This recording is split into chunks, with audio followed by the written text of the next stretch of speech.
রাধে রাধে বন্ধুরা, জন্মাষ্টমীর পরের দিনই পালিত হয় নন্দ উৎসব।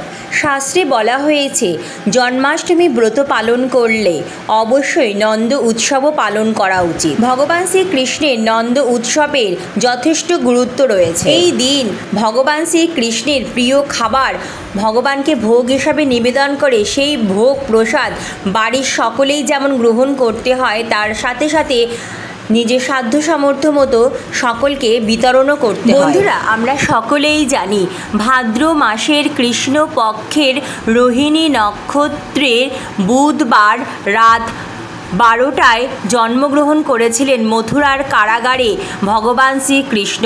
কংসের অত্যাচারের হাত থেকে এই পৃথিবীকে রক্ষা করার জন্যই ভগবান শ্রীকৃষ্ণ ধরাধামে আবির্ভূত হয়েছিলেন। ভগবান বিষ্ণুর অষ্টম অবতার রূপে মাতা দেবতীর গর্ভে তিনি জন্মগ্রহণ করেন। মাতা দেবকী ছিলেন অত্যাচারী কংস রাজার ভগিনী। মধ্যরাতে কংসের কারাগারে ভগবান শ্রীকৃষ্ণ যখন জন্মগ্রহণ করলেন, তখন পিতা বাসুদেব ঝড় জলের মধ্যে গোকুলে পৌঁছে নন্দের আলয়ে অচেতন মাতা যশোদার পাশে রেখে দেন ভগবান শ্রীকৃষ্ণকে, অর্থাৎ সদ্যজাত শ্রীকৃষ্ণকে। এর পরিবর্তে নন্দের সদ্যজাত কন্যা সন্তানকে তিনি নিয়ে আসেন দেবকীর কাছে। পরদিন সকালে নন্দ মহারাজ যখন দেখেন তার ঘর আলো করে পুত্র সন্তান এসেছে, এই খবর তিনি সমগ্র গোকুলবাসীকে জানিয়ে দেন। সেই দিন এই নন্দ মহারাজ সমগ্র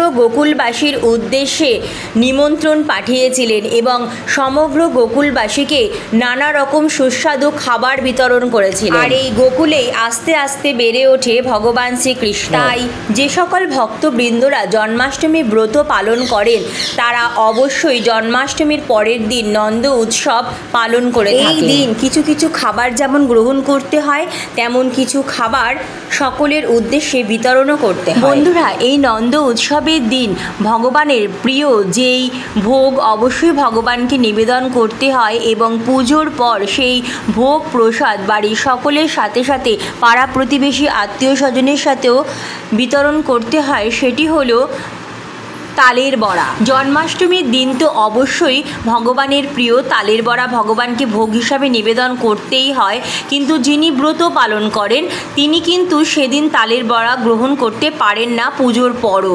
তিনি নন্দ উৎসবের দিন ভগবানকে আবার তালের বড়ার ভোগ নিবেদন করে তারপর সেই ভোগ প্রসাদ পুজোর পর গ্রহণ করতে পারবেন। তাই বন্ধুরা, জন্মাষ্টমীতে আপনারা যেভাবে ভগবানকে তালের বড়া, তালের ক্ষীর, মালপোয়া নিজ হাতে তৈরি করে নিবেদন করেছেন, তেমনই নন্দ উৎসবের দিনও তালের বড়া, তালের ক্ষীর, মালপোয়া নিজ হাতে তৈরি করে অবশ্যই ভগবানকে নিবেদন করুন এবং পুজোর পর সেই ভোগ প্রসাদ নিজেও গ্রহণ করুন এবং বাড়ির সকল সদস্যের সাথে সাথে পাড়া প্রতিবেশী আত্মীয় স্বজনের সাথেও সেই প্রসাদ বিতরণ করুন। তালের বড়া ভগবান শ্রীকৃষ্ণের অত্যন্ত প্রিয়, তাই বন্ধুরা পারলে অবশ্যই নন্দ উৎসবের দিন তালের বড়া নিজ হাতে তৈরি করে ভগবানকে অবশ্যই নিবেদন করুন এবং সেই ভোগ প্রসাদ সকলেই গ্রহণ করুন। যে সকল বন্ধুরা জন্মাষ্টমীর দিন উপবাস রেখেছেন, তাদের শরীরে কিন্তু একটা বিশেষ পরিবর্তন লক্ষ্য করা যায়। এই সময় নন্দ উৎসবের দিনে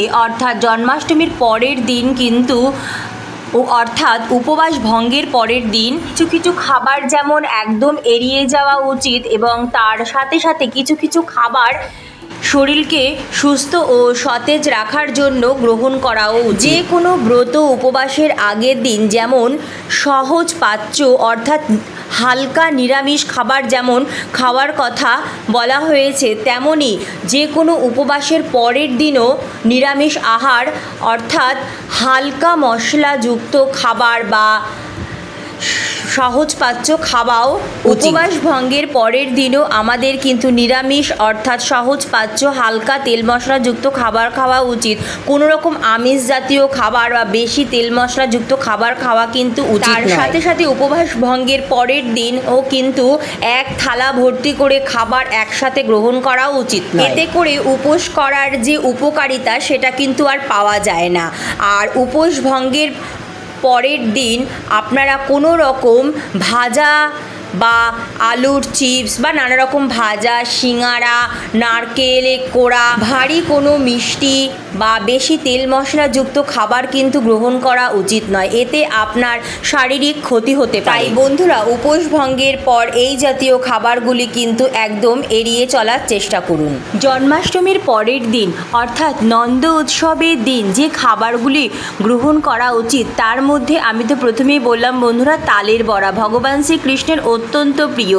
তার সাথে সাথে তালের ক্ষীর, মালপোয়াও অবশ্যই ভগবানকে এই দিন নিবেদন করুন এবং প্রসাদ হিসাবে সকলেই গ্রহণ করুন। এবং এই নন্দ উৎসবের দিন আরও যেই খাবারগুলি অবশ্যই ভগবানকে নিবেদন করা উচিত এবং সেই প্রসাদ সকলেই গ্রহণ করা উচিত তা হলো কাঁচকলা। হ্যাঁ বন্ধুরা, এই নন্দ উৎসবের দিন কাঁচকলার যে কোনো রেসিপি আপনারা ভগবানকে ভোগ হিসাবে নিবেদন করতে পারেন এবং তারপর অবশ্যই সেই প্রসাদ সকলেই গ্রহণ করুন। এবং তার সাথে সাথে নন্দ উৎসবের দিন ভগবানকে অবশ্যই চালের তৈরি অর্থাৎ চাল ডালের তৈরি খিচুড়ি অবশ্যই ভগবানকে ভোগ হিসাবে নিবেদন করুন। কারণ বন্ধুরা, জন্মাষ্টমীর দিন ভগবানকে অন্ন জাতীয় কোনো ভোগ নিবেদন করা হয় না। জন্মাষ্টমীর পরের দিন অর্থাৎ নন্দ উৎসবের দিন ভগবানকে অন্নের ভোগ নিবেদন করা হয়। তাই নন্দ উৎসবের দিন ভগবানকে খিচুড়ি, পায়েস বা পোলাওয়ের ভোগ অবশ্যই নিবেদন করতে পারেন এবং ভগবানকে ভোগ নিবেদন করে সুন্দর করে পূজা আরাধনা করুন এবং পুজোর পর সেই প্রসাদ বাড়ির সকলে গ্রহণ করুন এবং পাড়া প্রতিবেশী আত্মীয় স্বজনের মধ্যেও সেই প্রসাদ বিতরণ করুন। বন্ধুরা, এই নন্দ উৎসবের দিন আপনারা কিন্তু অবশ্যই চাল ডাল নানা রকম সবজি মিশিয়ে হালকা পাতলা খিচুড়ি অবশ্যই ভগবানকে নিবেদন করবেন এবং সেই প্রসাদ নিজেরাও গ্রহণ করবেন, যেটা আপনার স্বাস্থ্যের জন্য ভীষণ ভালো হবে। আর এই খিচুড়ি বা পায়েস, পোলাও যেটাই আপনারা তৈরি করবেন সেটাই কিন্তু সকলের মধ্যে বিতরণ করে সকলে মিলে এই প্রসাদ গ্রহণ করবেন। কারণ বন্ধুরা, এই নন্দ উৎসবে প্রসাদ সকলে মিলে গ্রহণ করলে বা নন্দ উৎসবে সকলে একসাথে মিলে সামিল হলেই ভগবানের পূজা আরাধনার ফল আপনারা লাভ করতে পারবেন। তাই নন্দ উৎসবের দিন বন্ধুরা অবশ্যই এইভাবে খিচুড়ি বা অন্নের তৈরি পায়েস, পোলাও নিজ হাতে রান্না করে ভগবানকে ভোগ নিবেদন করুন এবং অবশ্যই তাতে তুলসী পাতা নিবেদন করবেন, কারণ তুলসী পাতা ছাড়া ভগবান ভোগ গ্রহণ করেন না। এবং পুজোর পর আপনি নিজে এবং সকলের মধ্যে এই প্রসাদ বিতরণ করুন এবং নিজেও গ্রহণ করুন। জন্মাষ্টমীর দিন ভগবান শ্রীকৃষ্ণ জন্মেছিলেন আর ঠিক তার পরের দিন তার জন্মানোর আনন্দে তার পালক পিতা নন্দ মহারাজ এই নন্দ উৎসব পালন করেছিলেন। বন্ধুরা, এই দিন ভগবানকে অবশ্যই খিচুড়ির পাশাপাশি নানা রকম মিষ্টি ফলের ভোগও নিবেদন করবেন, তার সাথে তালের বড়া, তালের ক্ষীর, মালপোয়া নিবেদন করবেন এবং এগুলি অবশ্যই আপনার পরিবারের সদস্য এবং বাড়ির আশেপাশে আত্মীয় স্বজনের মধ্যেও বিতরণ করবেন। বন্ধুরা, জন্মাষ্টমী ব্রতের পর শরীরকে সুস্থ ও তরতাজা রাখার জন্য পরিমিত পরিমাণে গুড়, গোলমরিচ, লেবু এবং সন্দপ লবণ 1 গ্লাস জলে মিশিয়ে সেই জল বারে বারে পান করুন। সাথে সাথে বন্ধুরা, পবিত্র এই দিনে ঘর বাড়ি ভালো করে পরিষ্কার পরিচ্ছন্ন তো করবেনই এবং কারোর সাথে কোনো রকম ঝগড়া বিবাদ, কলহ, অশান্তিতে জড়াবেন না। বাড়িতে আসা কোনো অসহায় দুস্থ গরিব মানুষকে নিজ সাধ্য সামর্থ্য মতো কিছু দান করুন, কিছু খাওয়ান। এই দিন বাড়িতে আসা অবলা পশু পাখিকেও কিন্তু কিছু খাওয়াবেন। তো বন্ধুরা, আপনাদের সকলকে নন্দ উৎসবের অনেক শুভেচ্ছা জানিয়ে আজকের ভিডিওটি এখানেই শেষ করলাম। হরে কৃষ্ণ, রাধে রাধে।